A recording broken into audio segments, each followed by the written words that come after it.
नमस्ते दोस्तों, मैंने पिछले भाग में ग्रह उपग्रह सेंटर ऑफ मास का चक्कर लगाते हैं तथा ग्रह सूर्य का चक्कर न लगाकर ग्रह तथा सूरज दोनों ही अपने सेंटर ऑफ मास का चक्कर लगाते हैं, लेकिन अभी तक यह कोई साबित नहीं कर पाया है कि ग्रह तथा सूरज तथा चंद्रमा तथा पृथ्वी अपने सेंटर ऑफ मास का चक्कर क्यों लगाते हैं।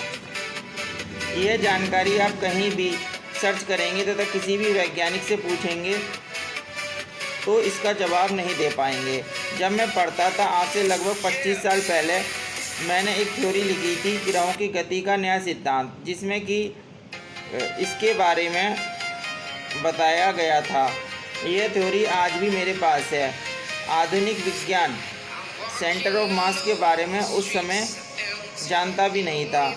उसमें सेंटर ऑफ मास के अलावा भी अन्य बहुत सारी जानकारी दी गई है, लेकिन आज मैं आपको उस थ्योरी का केवल वह हिस्सा कि सेंटर ऑफ मास कैसे बना और चंद्रमा और पृथ्वी सेंटर ऑफ मास के चक्कर क्यों लगाते हैं, इस बारे में बताऊंगा। तो पृथ्वी का केंद्र आज से करोड़ों साल पहले, जबकि चंद्रमा का जन्म भी नहीं हुआ था, तो पृथ्वी का केंद्र वहाँ पर स्थित था जहाँ पर कि आज पृथ्वी और चंद्रमा का सेंटर ऑफ मास स्थित है। आज से करोड़ों साल पहले पृथ्वी पर विस्फोट हुआ था। एक छोटा ग्रह पृथ्वी से टकराया। उस विस्फोट में पृथ्वी दो हिस्सों में बट गई। जो बड़ा हिस्सा था वह पृथ्वी ही रहा तथा जो छोटा हिस्सा था वह चंद्रमा बन गया।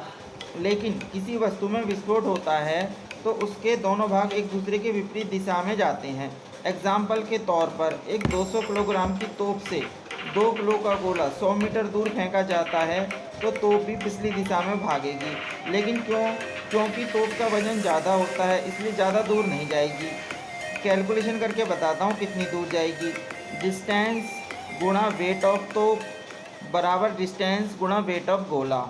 कैलकुलेशन करने पे डिस्टेंस, पहली डिस्टेंस x गुणा 200 बराबर 100 गुणा 2। तो इसमें x बराबर कैलकुलेशन सॉल्व करने पर 1 मीटर आएगा, यानी कि तोप 1 मीटर पीछे जाएगी। यानी कि अगर तोप 2 किलो का गोला 100 मीटर फेंकेगी तो बस 1 मीटर पीछे हटेगी, मगर हटेगी ज़रूर। आगे बढ़ने से पहले कृपया मेरे चैनल को लाइक करें और सब्सक्राइब करें और शेयर भी करें।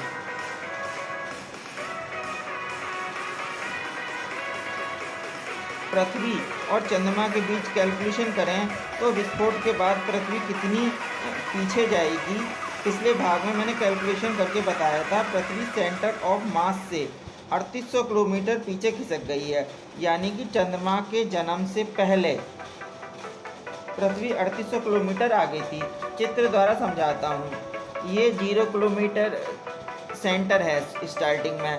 उसके बाद जब विस्फोट होता है तो ये खिसक के पीछे की तरफ चली जाती है, पृथ्वी 3800 किलोमीटर पीछे। और जो चंद्रमा है वो जो है 3,80,000 किलोमीटर आगे चला जाता है। ये सब एक्सप्लोजन के द्वारा होता है। कैलकुलेशन के द्वारा इस बात को समझाता हूँ। चंद्रमा के जन्म से पहले पृथ्वी की स्थिति 0 किलोमीटर थी। अर्थ वेट जो होता है वो होता है 6 गुणा 10⁻24 अप्रॉक्स। मून वेट जो होता है वो होता है 7 गुणा 10⁻22 अप्रॉक्स। अगर जो हमारी पृथ्वी है वो चंद्रमा से भारी होती है, अब कितनी भारी होती है इसको कैलकुलेशन करके निकालते हैं। 6.0 गुणा 10⁻24 / 7.0 गुणा 10⁻22। कैलकुलेशन करने पर इसका मान 100 आता है, यानी कि पृथ्वी चंद्रमा से 100 गुना ज़्यादा भारी है।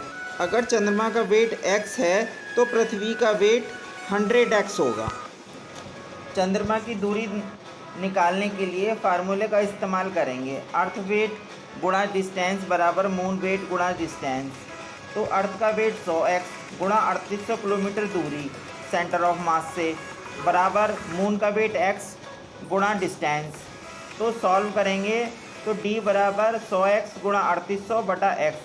तो d बराबर चंद्रमा का मान बराबर आएगा 3,80,000 किलोमीटर। हमने कैलकुलेशन अप्रॉक्स यानी लगभग में की है। जब चंद्रमा की उत्पत्ति हुई तब चंद्रमा पृथ्वी के नज़दीक था तथा धीरे धीरे वह पृथ्वी से दूर होता गया। तथा पृथ्वी चंद्रमा से लगभग 100 गुना भारी है। इस प्रकार आपको यह पता चल गया होगा कि जहाँ पृथ्वी थी वह 3,800 किलोमीटर पीछे हटी तथा चंद्रमा पृथ्वी से टूटकर 3,80,000 किलोमीटर आगे गया तथा इसलिए दोनों सेंटर ऑफ मास के चक्कर लगाने लगे, यानी कि उस जगह के जहाँ पृथ्वी चंद्रमा के जन्म से पहले मौजूद थी। मैंने जो थ्योरी बहुत पहले लिखी थी उसको अगले भाग में बताऊंगा, जिसमें कि पृथ्वी और चंद्रमा के सेंटर ऑफ मास के चक्कर लगाने का कारण और स्पष्ट होगा।